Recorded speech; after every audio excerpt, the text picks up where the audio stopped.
وہ جو کہہ رہے ہیں کہ عمران خان ایک پروجیکٹ تھا، تو یہ بھی ایک پروجیکٹ ہے. صحیح. آپ یہ دیکھ لیجئے گا، یہ فیل ہو جائے گا کسی وہ تو کہہ رہے ہیں ہم نے لائن کراس نہیں کی، ہم کسی پروجیکٹ کا حصہ نہیں ہیں. آپ کا اوپینین آ گیا، ذرا دیکھیں. آپ دیکھ لیجئے کتنی لائنیں میں نے آپ کو بتا دی، کتنی لائنیں. جب میں نے یہ بات کہی مرزا اسلم سے کہ تو انہوں نے کہا کہ آپ مجھے بھول گئے. صحیح. تو مجھے یاد ہے کہ مرزا جب میں نے بات کی نواز شریف صاحب سے، جو میری کتاب میں موجود ہے کہ جو امریکی کردار پاکستان کے اقدار کی کشمکش میں امریکی کردار نام کی میری کتاب ہے، اس میں میں نے لکھا ہوا ہے یہ بات. انہوں نے نواز شریف سے جب میں نے کہا تو انہوں نے کہا صاحب بات یہ ہے کہ میرے پاس یہ حمید گل اور یہ جو جنرل آصف نواز آئے، مرزا اسلم بیگ آئے. ٹھیک ہو گیا مرزا صاحب، ذرا دیگر مہمانوں کی جانب بھی بڑھتے ہیں، ان سے جان لیتے ہیں ان کے کیا اوپینین ہے. عادل آپ کیا کہنا چاہیں گے؟ جس طرح سے رانا ثناء اللہ کہہ رہے ہیں کہ چیئرمین پی ٹی آئی ایک پروجیکٹ ہے، ہم نے کسی پروجیکٹ کا کبھی حصہ بننے کی نہ کوشش کی، نہ ہم پروجیکٹ کا کوئی حصہ رہے، اور نواز شریف ہی وہ واحد شخصیت ہیں جو ملک کو بحرانوں سے نکال سکتے ہیں. بہت شکریہ. دیکھیں میاں صاحب ایک پاپولر لیڈر تو ہیں، اس میں تو کوئی دوسری رائے نہیں ہے. وہ 3 بار جو ہے پاکستان کے وزیر اعظم رہے ہیں، ان کے بھائی وزیر اعظم رہ چکے ہیں، 1980 کی دہائی سے سیاست کر رہے ہیں. پنجاب میں متعدد بار وزارت اعلیٰ ان کے پاس رہی ہے. پنجاب ہی پاکستان کا اصل بیٹل گراؤنڈ ہے. 141 قومی اسمبلی کی سیٹس ہے. اس ٹائم اگر دیکھ لیں تو 12 سے 13 کروڑ آبادی پنجاب کے اندر جو ہے موجود ہے. لیکن جو موجودہ حالات ہیں اس ٹائم، وہ پاپولر لیڈر رہے ہیں، ابھی بھی ان کی پاپولرٹی ہے، لیکن اس ٹائم اتنی نہیں ہے جتنی ہم نے گزشتہ بار میں دیکھی ہے. اب وہ دوبارہ سے ایک لمبے عرصے 4 سال بعد ایگزائل میں رہنے کے بعد واپس پاکستان آ رہے ہیں. اب وہ ایک بڑا پاور شو بھی کرنے جا رہے ہیں. اس کے بعد اس چیز کا فیصلہ ہوگا کہ وہ کتنے پاپولر ہیں اور کتنے پاپولر نہیں ہیں. اور جو پاپولرٹی ہے، جب تک وہ ووٹس کی صورت میں ٹرانسلیٹ نہ ہو تو وہ پاپولرٹی کسی کام کی نہیں ہے. تو اب دیکھتے ہیں کہ وہ پاکستان آتے ہیں تو کس طرح سے جو الیکٹیبلز ہیں ان کی جانب مائل ہوتے ہیں، کس طرح ان کی جانب جاتے ہیں. اور باقی اس طرح رانا صاحب نے کہہ دیا کہ ان کے لیڈر جیسا کوئی نہیں. تو یہاں یہ ہر سیاسی جماعت کا المیہ ہے کہ ہر کوئی اپنے لیڈر کو کوئی امیر المومنین، ان کے جیسا کوئی نہیں ہے. اچھا عادل، اس کو ایک اور پرسپیکٹو میں اگر ہم دیکھیں تو اس وقت نواز شریف صاحب جو ہیں وہ دبئی میں مقیم ہیں، اور دبئی میں ان کی جو ہے وہ اعلیٰ ایمریٹس حکام سے بھی ملاقاتیں جاری ہیں. تو کیا وہ کوئی خوشخبری بھی لے کر آ سکتے ہیں پاکستان کے لیے؟ جس طرح سے کہا جاتا ہے کہ وہ معاشی بحران سے نکالنے کا فوراً ہی آتے ساتھ ہی ایجنڈا بھی پیش کر دیں گے. دیکھیں پاکستان ایک بڑا ملک ہے، ہمارے پاس ہر طرح کے ریسورسز موجود ہیں، ہر طرح کی فیسلٹیز موجود ہیں. صرف ہمیں مینج کرنے کی ضرورت ہے. یا مس مینجمنٹ کی وجہ سے یہ سارے کا سارا جو کرائسس ہے جس کو ہم آج فیس کر رہے ہیں، اگر 2-4 ارب ڈالر میاں صاحب لے بھی آتے ہیں کہیں سے تو وہ لوگ چند ماہ کے بعد دوبارہ اڑا جائیں گے. اصل یہ مسئلہ نہیں ہے. اصل مسئلہ یہ ہے کہ آپ چیزوں کو اسٹریم لائن کریں، آپ سسٹم بنائیں اور سسٹم کو چلنے دیں. اب سب سے بڑی چیز یہ ہے کہ میاں صاحب آ رہے ہیں جن سے گارنٹی لے کر آ رہے ہیں، اور پاکستان میں جن کی آشیرواد سے پاکستان واپس لوٹ رہے ہیں، تو ان سے یہ بھی بات کریں کہ چلے کم از کم اب جو اگلی گورنمنٹ بنے ان کی. اب میاں صاحب کی ایک چھوٹی سی مثال لے لیں. 3 بار وہ پرائم منسٹر رہے ہیں، 2.25 سال وہ پرائم منسٹر رہے ہیں، اور 11 سال انہوں نے ایگزائل میں گزارے ہیں. مطلب 3 باریاں ملا کے 9 سال وہ پرائم منسٹر رہے ہیں. تو چلے اب جو ان کو باری کو ملے یا ان کی پارٹی کو ملے، کم از کم 5 سال چلنے دیں. اس کے بعد دوبارہ ایک الیکشن ہو، پھر اگلی گورنمنٹ جو بھی عوام الیکٹ کرے. 3 سے 4 گورنمنٹس کا اگر تسلسل چلے گا تو آٹومیٹکلی ہمارے جو معاملات ہیں یہاں پاکستان کی اکانومی کے مسائل ہیں، لا اینڈ آرڈر کے مسائل ہیں، لوگوں کی صحت عامہ کے مسائل ہیں، ایجوکیشن کے مسائل ہیں. جب بھی کوئی گورنمنٹ آئے گی لانگ ٹرم چلے گی، لانگ ٹرم پالیسیز بنائے گی، تو یہ ساری چیزیں ایڈریس ٹھیک ہو جائیں گی. لیکن جب گورنمنٹ آتے ہی اپنے دوسرے سال میں کبھی سپریم کورٹ آف پاکستان پیشہ بہت نہیں ہوگی، اور کبھی جناب یا ٹی چوک پہ دھرنے ہوں گے، کبھی لاہور سے لانگ مارچ لے کر آ رہا ہوگا، تو پولیٹیکل سسٹم کو سٹیبل ہو ہی نہیں پائے گا. بالکل، آپ نے بڑی اچھا پوائنٹ ریز کیا عادل، اسی کو ہم کنٹینیو کریں گے. عتیق الرسول صاحب، آپ سے میں جاننا چاہوں گی، مصطفیٰ نواز نے یہ بیان دیا ہے کہ نواز شریف کو سزا اور ریلیف دونوں بھونڈے طریقے سے دی گئی. یہ ذرا ریلیف جو ایک بڑا ریلیف سمجھا جا رہا ہے، اس پر نظر ڈالیے گا. بسم اللہ الرحمن الرحیم. تھینک یو سو مچ. ایک چیز عمر پہلے میں اس پہ ضرور کمنٹ کرنا چاہوں گا کہ نواز شریف اس وقت مقبول ترین لیڈر ہیں یا نہیں ہے. ایک وہ بڑا مشہور شعر ہے، کبھی عرش پر کبھی فرش پر، کبھی ان کے در کبھی در بدر، غم عاشقی تیرا شکریہ میں کہاں کہاں سے گزر گیا. نواز شریف تو سیاست ہے وہ بڑی اتار چڑھاؤ کا شکار رہی ہے. 9 سال کے قریب جو ہے وہ انہوں نے وزارت عظمیٰ کا جو اپنا ٹینیور ہے وہ گزارا ہے مختلف ادوار میں، اگر آپ اس کو کیلکولیٹ کریں. اور ان کی جو پنجاب کے چیف منسٹر بھی یہ رہے ہیں اور منسٹر بھی رہے ہیں. لیکن ایک چیز بڑی امپورٹنٹ ہے، جس طرح سے بحرانوں کا ذکر کر رہے تھے کہ یہ بحرانوں سے نکالتے ہیں، آپ اس کا ذرا اینگل ڈفرینٹ دیکھیں کہ یہ جب بھی آیا ہے ملک میں بحران آیا ہے. آپ ان کو دیکھیں کہ جو ان کی پہلی گورنمنٹ تھی جب وہ گئی کیا صورتحال بنی, جب ان کی جو سیکنڈ ٹرم تھی ایز اے پرائم منسٹر جب وہ ختم ہوئی تب کیا صورتحال تھی, اور جب ان کی تھرڈ جو ٹرم تھی وہ ختم ہوئی تب کیا صورتحال تھی. اسی طرح جب ان کو اب آپ کے جو کوشچن ہے اس کی طرف آتے ہیں کہ کیا ریلیف ملے گا یا نہیں, یہ تو دیکھیں نا ایک بڑی صورتحال آپ کے سامنے آ گئی. 2 کیس لاس جن کا ذکر کیا گیا ہے ان کی بیل کے اندر, اور پھر ان کو ایک کنوکٹ جو مجرم ہے ان کو کنوکشن ہوئی ہے, یہ سزا یافتہ جو ہے وہ ہو کے باہر گئے تھے ایک بیان الفی کے اوپر, اور اس سے اب یہ واپس آ رہے ہیں کورٹ کے اندر.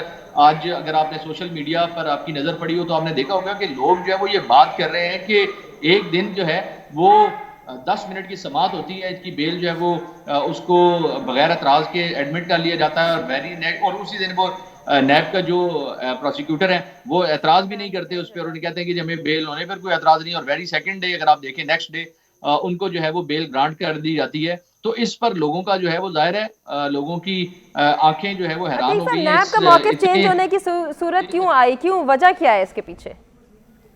جی دوبارہ پوچھیے. نیب کا جو موقف چینج ہوتا ہم نے دیکھا, اس کے پیچھے کیا ریزن ہے, مختصراً جاننا چاہوں گا. دیکھیں پیچھے حالات واقعات ہیں, موسم بدل رہا ہے. میں نے آپ سے پہلے ایک شعر کے ذریعے کہا کہ کبھی عرش پر کبھی فرش پر, یہ پہلے عرش پر تھے جب وزیر اعظم تھے, پھر ایسا صورتحال بنی کہ یہ فرش پر آ گئے, اب دوبارہ ان کی جو صورتحال ہے وہ اس طرف جا رہی ہے. اب جو آپ یوں سمجھ لیں کہ ہمارے ملک کے اندر جو اس سارے نظام کو چلانے والے لوگ ہیں اس وقت شاید ان کے اور آپس میں ان کے کلیشز تھے, اور اب دونوں ایک پیج پر ہمیں نظر آ رہے ہیں. اور یہی وجہ ہے کہ اب نیب کا وہی نیب ہے جو ان کے خلاف ان کے پیچھے لگی ہوئی تھی, اب وہی نیب ہے جو ان کو جو ہے وہ ویلکم کر رہی ہے اور ان کے حوالے سے کوئی اعتراض نہیں کر رہی. تو دونوں کی طرف آپ کا موقف آ گیا. ذرا اپنے بنیادی سوال کے حوالے سے ہم پبلک پول کو بھی ڈسکس کر لیتے ہیں. کیا واقعی نواز شریف پاکستان کے سب سے بڑے اور مقبول لیڈر ہیں؟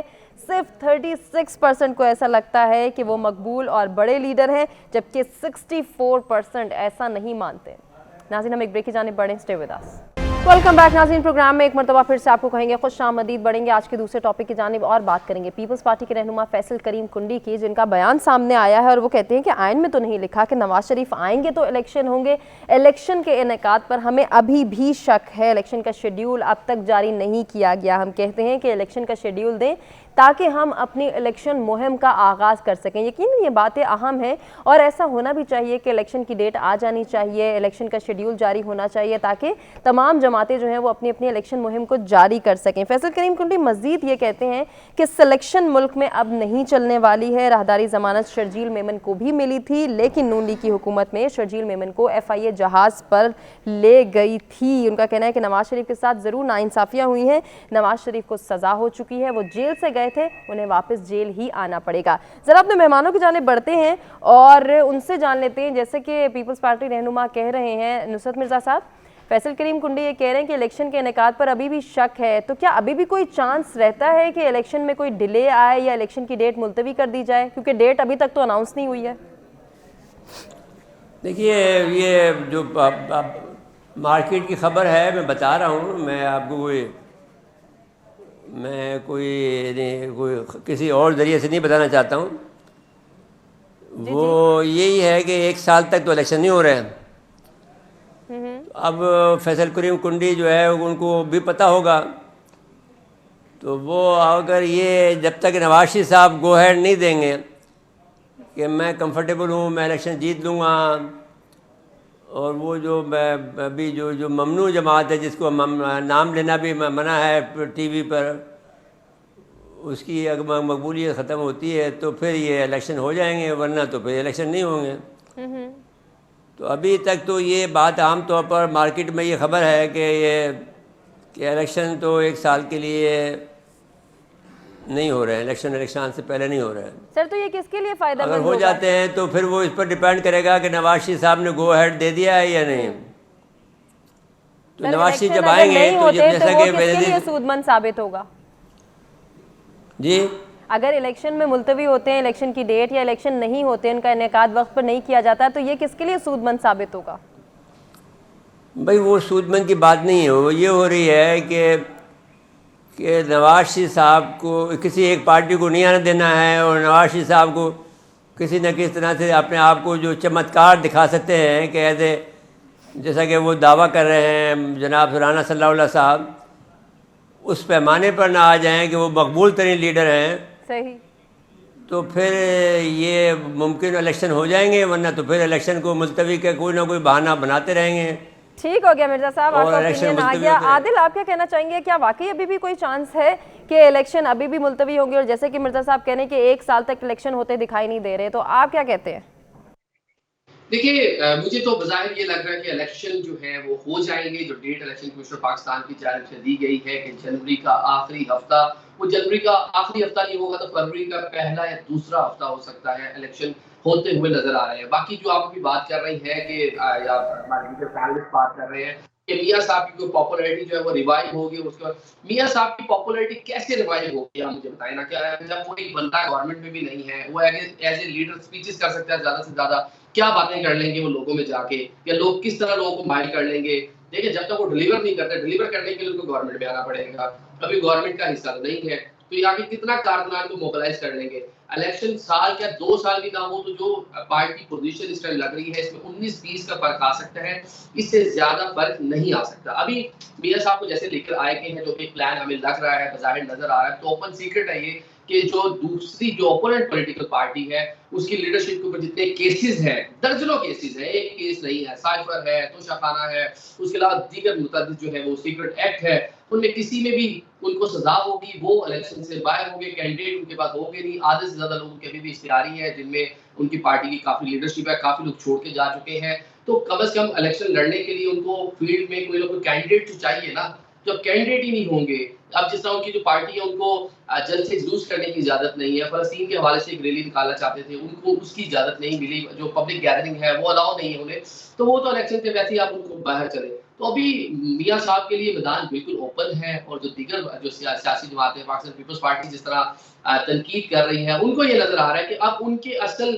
میدان میں، گراؤنڈ میں جو رائیول ہے وہ پاکستان مسلم لیگ نون ہے، مقابلہ ان کا پاکستان مسلم لیگ نون کے ساتھ ہے، اس لیے وہ دوبارہ سے ایک دوسرے پر تنقید بھی شروع ہو گئے ہیں، بیان بازی بھی شروع ہو گئی۔ مختلف آتا ہے، کبھی لیول پلینگ فیلڈ کی بات کرتے ہیں، کبھی کہتے ہیں کہ الیکشن نہیں ہوں گے، کبھی ان کی بیان یہ ہوتا ہے کہ نون لیگ الیکشن کروانا نہیں چاہتی، اس کے پیچھے کیا ریزن ہو سکتی ہے؟ دیکھیں وہ ابھی ایک دوسرے ان کو بظاہر نظر آ رہا ہے نا کہ پاکستان تحریک انصاف اس طرح سے ایکٹیو پالیٹکس کا حصہ نہیں ہے، تو اب سیاسی میدان میں ایک دوسرے کے مد مقابل دو ہی سیاسی جماعتیں جو پچھلی 2 پارٹی سسٹم یہاں پہ تھا کہ پاکستان مسلم لیگ نون اور پاکستان پیپلز پارٹی، اب انہوں نے ایک دوسرے کے خلاف ہی سیاست کر لی ہے نا، اب ایک پلیئر جو میدان میں ہے ہی نہیں، اس کے خلاف تو جلسوں میں جا کے بات نہیں نہ کریں گے، آپ ایک دوسرے کے مد مقابل الیکشن لڑ رہے ہیں تو ایک دوسرے پر ہی تنقید کریں گے، انہی کی پالیسیز کے بارے میں بات کریں گے، لیکن یہ تنقید بھی ایک لمٹس کراس نہیں کرے گی، جس طرح بھی آپ نے پہلے کہہ دیا کہ جو میاں صاحب کو جس طرح ساری چیزیں ملی ہیں، لیکن میاں صاحب کے ساتھ زیادتیاں بھی بہت ہوئی ہیں، کائرہ صاحب کہہ رہے ہیں یا تونی صاحب کہہ رہے ہیں، وہ ساتھ میں یہ بھی اظہار کر رہے ہیں کہ زیادتیاں ہوئی ہیں، ساتھ میں تنقید بھی کر رہے ہیں، تو یہ اسی طرح ملے جلے رجحان میں رہیں گے کیونکہ الیکشن اب ان دونوں نے ایک دوسرے کے خلاف، شاید یہ بھی روایتی بیانات کا ہی حصہ ہے جیسے عادل آپ بھی کہہ رہے ہیں۔ عتیق رسول صاحب آپ کیا کہنا چاہیں گے، پیپلز پارٹی کا جو بیانیہ ہے اس کو کیسے دیکھتے ہیں، اور کیا واقعی چانس موجود ہے کہ الیکشن نہیں ہوں گے یا ڈیٹ آگے جائے گی، ملتوی ہو جائیں گے؟ دیکھیں ایک چیز تو یہ کہ الیکشن تو آئین اور قانون کے مطابق جس ٹرم کے اندر جس وقت کے اندر ہونے چاہیے تھے اس میں نہیں ہوئے، اس کے بعد اب یہ سوال میں سمجھتا ہوں کہ اہمیت اپنی کھو دیتا ہے کہ الیکشن کب ہوں گے۔ اصل تو یہ ہے کہ جس وجہ سے الیکشن ڈیلے ہوئے ہیں یا لیٹ ہوئے ہیں وہ کس وقت تک جو ہے وہ پوری ہوگی، جو اس کا جواب بھی رانا الیکشن ثناء اللہ نے دے دیا، وہ کہتے ہیں کہ حلقہ بندیوں کے پروسیجر کی وجہ سے الیکشن لیٹ ہوئے ہیں۔ دیکھیں اس میں مختلف ریزنز ہیں، صرف ایک ریزن نہیں ہے، الیکشن لیٹ ہونے کی بہت سی وجوہات ہیں۔ الیکشن جب یہ جو ہماری ریجیم چینج ہوا اس کے بعد 16 ماہ جس حکومت نے گزارے اور اس کی وجہ سے جو عوام پر گزرا اور عوام کا جو ریسپانس اس حوالے سے آیا اور جو مہنگائی جس حوالے سے بڑھی، اس تمام صورتحال نے جو ہے وہ جو ایک یوں سمجھ لیں کہ پی ڈی ایم کی جو گورنمنٹ تھی اس کی آنکھیں کھول دی ہیں۔ اب وہ صورتحال جو 16 ماہ میں بگڑی ہے اس کو درست کرنے میں لگے ہوئے ہیں تمام لوگ، جس میں پی ڈی ایم بھی شامل ہے اور دیگر جماعتیں بھی شامل ہیں۔ اب ہوا یہ ہے کہ جو بڑی جماعتیں تھیں ان کے آپس میں معاملات جو ہے وہ اس طرح سے نہیں رہے جس کو وہ پلان کر کے چل رہے تھے، اس کی وجہ سے اب ان کی خرابی جو ہے وہ بڑھ چکی ہے، تو وہ دونوں آپس میں دست و گریباں ہیں۔ لیکن جو امپورٹنٹ کوسچن ہے وہ یہ ہے کہ جو یہ ڈیزائرڈ ریزلٹ چاہ رہے ہیں اس کے لیے جو تبدیلی نے گراس روٹ پر لانی چاہیے تھی، اور جو یہ کرنا چاہ رہے ہیں عوام کو خوش کرنے کے لیے, عوام کو اپنی طرف مائل کرنے کے لیے, اور دیگر کچھ ایسے اقدامات جو ہیں جو ان کے مائنڈ میں ہے, جو گریجولی وہ امپلیمنٹ کر رہے ہیں. جب تک وہ ان کے مقاصد پورے نہیں ہوں گے, جب تک ان کے وہ گولز اچیو نہیں ہوں گے, تب تک الیکشن جو ہے وہ نہیں ہوتے نظر آ رہے, چاہے وہ 1 سال ہو, چاہے وہ 1 سال سے زیادہ کا عرصہ ہو. اب یہ تو کوشچن بالکل ہی میں سمجھتا ہوں کہ اب وہ ثانوی کی حیثیت رکھتا ہے کہ الیکشن چاہے وہ جنوری میں ہوں گے یا فروری میں ہوں گے یا کوئی ڈیٹ دے دے گا. جب ایک بار ڈیلے ہو چکے تو اس کے بعد جب تک وہ ڈیزائرڈ ریزلٹ اچیو نہیں ہوں گے تب تک الیکشن ہوتے نظر نہیں آ رہے. ٹھیک ہو گیا عتیق صاحب, آپ کا بھی اوپینین آ گیا. ذرا اسی بنیادی سوال کے حوالے سے ہم پبلک اوپینین کو بھی ڈسکس کر لیتے ہیں کہ کیا ابھی بھی الیکشن ملتوی ہونے کے کوئی چانسز ہیں. 82% کو ایسا ہی لگتا ہے کہ الیکشن ملتوی ہو سکتے ہیں, ڈیلے آ سکتا ہے, جبکہ 18% اس کی نفی کر رہے ہیں. ایک بریک کی جانب بڑھیں, اسٹے ود اس.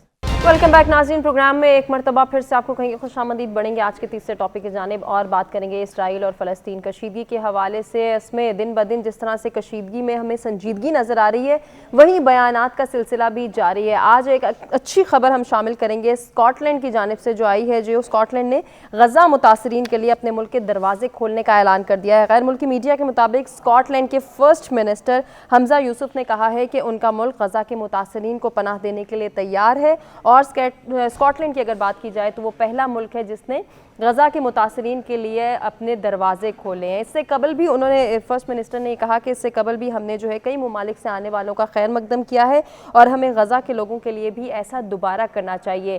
یقیناً یہ قدم خوش آئند ہے. اگر ہم بات کر رہے ہیں اوور آل سچویشن کی تو عرب ممالک کا کردار بھی ہم ہائی لائٹ کرتے ہیں, غیر ملکی میڈیا کو بھی ہم کوٹ کرتے ہیں, اور جہاں ہم یہ دیکھ رہے ہیں کہ غیر ممالک جو غیر مسلم ممالک ہیں وہ برملا اظہار کریں انسانی دکھ کے ضیاع پر, جس طرح سے بات کریں انسانی جانیں جو ان کا ضیاع ہے اس پر دکھ بھی کر رہے ہیں, اس کا برملا اظہار بھی کرنے کی کوشش کریں, وہیں مسلم ممالک کی جانب سے ابھی تک کوئی لائے عمل طے نہیں کیا گیا ہے, نہ ہی کوئی ایسے بیانات آ رہے ہیں, بلکہ کہیں نہ کہیں اگر ہم کچھ ذرائع کی بات کریں تو ایسے بیانات بھی آ رہے ہیں جو عرب ممالک کی جانب سے آ رہے ہیں کہ ساری صورتحال کا جو قصوروار ہے وہ حماس ہے. یقیناً یہ بات افسوسناک ہے. اس کو شامل کرتے ہیں, اپنے مہمانوں کی جانب بڑھتے ہیں, ان سے جانتے ہیں کہ اوور آل مسلم ممالک کا کیا کردار ہونا چاہیے تھا. اگر غیر مسلم ممالک اپنے ملک کے دروازے کھول رہے ہیں غزہ کے متاثرین کے لیے, تو ایسا کردار مسلم ممالک اور پاکستان کو بھی کرنا چاہیے یا نہیں کرنا چاہیے. ذرا دیکھتے ہیں ان کی کیا رائے ہے, کیا اوپینین ہے. عادل, آپ سے سٹارٹ لینا چاہوں گی, کیا کہیں گے اس حوالے سے جو قدم اسکاٹ لینڈ نے اٹھایا ہے, کیا دیگر مسلم ممالک کو بھی یہ قدم اٹھانا چاہیے؟ دیکھیے, اسکاٹ لینڈ نے ایک اچھا جسچر دیا ہے, لیکن اسکاٹ لینڈ کا جو جسچر ہے وہ میرے خیال سے انسانی حقوق کے حوالے سے بہت اچھا ہے.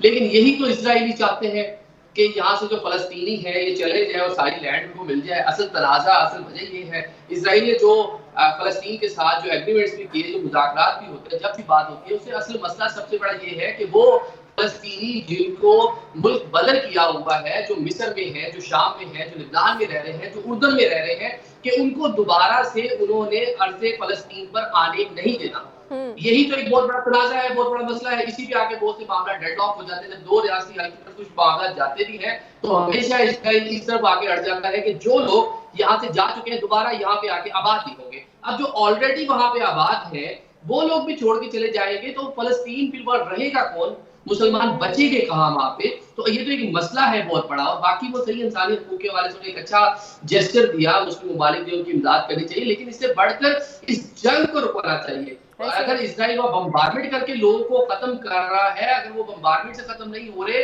تو اگر وہ ویسے ہی ملک بدر ہو جائیں گے, چھوڑ کے چلے جائیں گے, تو جگہ تو خالی ہوگی. آپ نے گراؤنڈ تو بالکل خالی چھوڑ دیا, پھر تو وہاں پہ جو جیوز ہیں وہ مزید وہاں پہ جو ہے ان کی سیٹلمنٹس بنے گی, نئی آبادیاں بنے گی. عادل, آپ بھی کہہ رہے ہیں کہ فوری جنگ بندی ہی واحد حل ہے, سیز فائر کی باتیں پاکستان بھی کر رہا ہے, لیکن وہاں پہ امریکہ ہرڈل آ جاتا ہے, وہاں وہ ویٹو کر دیتا ہے اس قرارداد کو. اس پر کیا کہنا چاہیں گے؟ دیکھیں, یہ افسوسناک اور انتہائی قابل مذمت یہ صورتحال ہے, اور امریکنز کا جو رویہ ہے, دنیا میں کہیں بھی جنگ ہو رہی ہو, جو وہاں پہ جو مساہلت کروانے والے لوگ ہوتے ہیں, سب سے پہلی بات یہ کی جاتی ہے سیز فائر کرے, جنگ بندی کرے, اس کے بعد ڈائیلاگ کرتے ہیں. لیکن یہ دنیا میں واحد ایسا ملک ہے امریکہ اس ٹائم کے یونائٹڈ نیشن میں جو سیز فائر کے حوالے سے 2 قراردادیں ہیں, دونوں کو نامنظور کروانے کے لیے ایک پہ ویٹو کر دیا اور ایک میں جناب ووٹنگ میں جس طرح سے ساری چیزیں کی, جو چھوٹے ممالک جو 15 ممالک باقی حصے دار تھے ان کو کہہ دیا اور وہ ابسٹین ہو گئے. تو یہ انتہائی افسوس کا, اور یہ مسلم دنیا کے لیے کہہ لیں کہ یہ آنکھیں کھولنے کے لیے انف ہے, بہت ہے. ابھی ایک فلسطین ہے, پھر نیبرنگ کنٹری جو ہے آہستہ آہستہ ان کی باری ہوگی میرے خیال سے. یہ چیزیں یہاں رکیں گی نہیں, یہ آگے جا کے پھیلیں گی. اور مسلم جو ممالک ہے, عرب فوج بنائی تھی ہم نے, ہمسایہ ممالک بڑے اسٹرینتھن ہیں, بڑے پاورفل ہیں, لیکن وہ آہستہ آہستہ آہستہ وہ سارے جو اسرائیل ہے اس کو تسلیم کرتے جا رہے ہیں. ابھی حماس کی بھی آپ نے بات کی کہ اس کو کنڈیم کر رہے ہیں. حماس سے جو ٹائمنگ ہے حماس کی وہ بڑی اہم ہے. میں نے آپ کو پچھلے پروگرام میں بھی بات کی تھی کہ سعودی عربیہ عالم اسلام کا کیونکہ مقدس مقامات کی وجہ سے اس کو قلعہ ہونے کی حیثیت اس کو حاصل ہے. اگر سعودی عربیہ اسرائیل کو تسلیم کر لیتا تو اس کے بعد دیگر چھوٹے ملک تھے وہ بھی اسرائیل کو تسلیم کر لیتے, مسئلہ فلسطین تو جڑ سے ہی ختم ہو جاتا. حماس سے بڑی کیلکولیشن ان کو بھی معلوم تھا کہ کتنا ڈیمیج ہوگا, ان کو بھی اسرائیل کی پاور کا معلوم تھا, اپنی بھی ان کو ملٹری پاور معلوم تھی, لیکن انہوں نے صرف ٹائمنگ کا انتخاب کیا اور جو فلسطین کاز ہے اس کو زندہ رکھنے کے لیے پورا اسٹیپ لیا. ٹھیک ہو گیا عادل, آپ کا اوپینین آ گیا ہے. عتیق صاحب آپ کیا کہنا چاہیں گے؟ سربراہ UN ایجنسی کی جانب سے بھی بیان سامنے آیا ہے کہ دنیا انسانیت کھو چکی ہے. صرف یہ بیان ہی کافی ہے یا انہیں کوئی عملی اقدام بھی کرنے کی ضرورت ہے؟ دیکھیں یہ بیان کافی نہیں ہے. اسکاٹ لینڈ کی طرف سے پازیٹیو جسچر آیا ہے, لیکن ہمیں یہ دیکھنا ہے کہ اتنے جو ہزاروں کی تعداد میں بچے, بوڑھے, جوان, خواتین اور نہتے لوگ جو ہے وہ اپنی جانوں کا نذرانہ دے چکے ہیں وہ اپنی سرزمین کے لیے, تو ان کے لیے یہ بیان بھی کافی نہیں ہے اور جو جسچر آیا ہے یہ بھی کافی نہیں ہے.